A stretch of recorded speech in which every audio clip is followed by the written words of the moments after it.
Hi, this is another Lukewarm review, which is something that I try to put out without much editing, but not much time.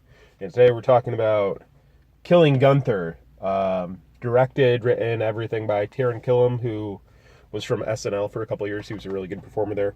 And the guy in the center of the poster is Arnold Schwarzenegger, and it has a lot of that guys, like that girl from New Girl. Not that one, but the other one. And Bobby Monahan and a lot of other characters.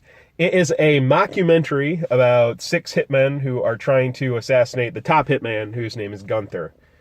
I went to this movie when I found out it was a mockumentary. I was kind of disappointed. I don't like that style of filming, but they handle it well. Someone's always holding a camera. They acknowledge just enough for it to be okay, and the shots were just enough for it to be a good film, but also to be maybe someone captured this on a camera. So that was great. I laughed 5 times, 4 times. They weren't hearty laughs, but I did laugh. I have a high tolerance for laughter in movies, so that's okay. The script is exactly as I said it. A lot of room for improv, but it's not like get on with it already. They keep it moving. I think this movie was barely 90 if it was 90.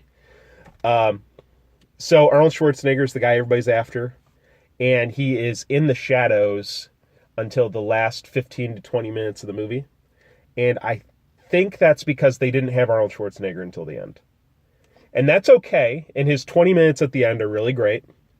But they ruined some of the mystique that happened earlier in the movie. And I don't know how you have a mockumentary group like capture him earlier, but they try to throw him in inserts at the end earlier in the movie, and it doesn't work.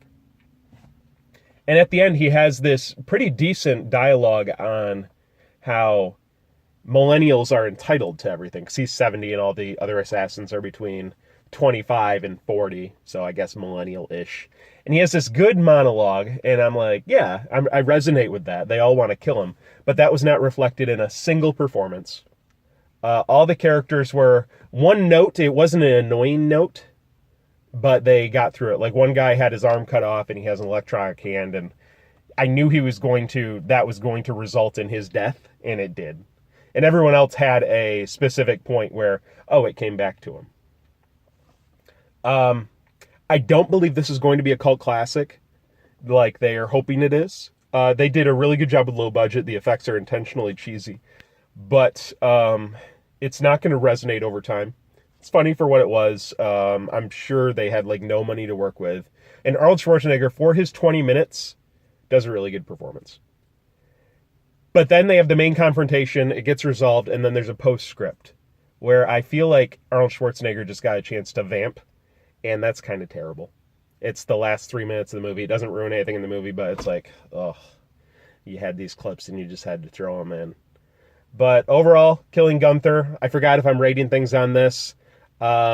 If you're in the mood for a comedy that you don't want to stick with you, it's worth a watch.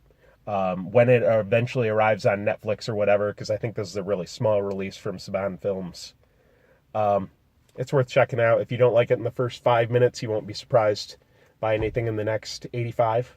But good on them. I'm glad this film exists. I'm glad I had Movie Pass and saw it for free. And it was a pleasant way to spend an evening. That's all I got.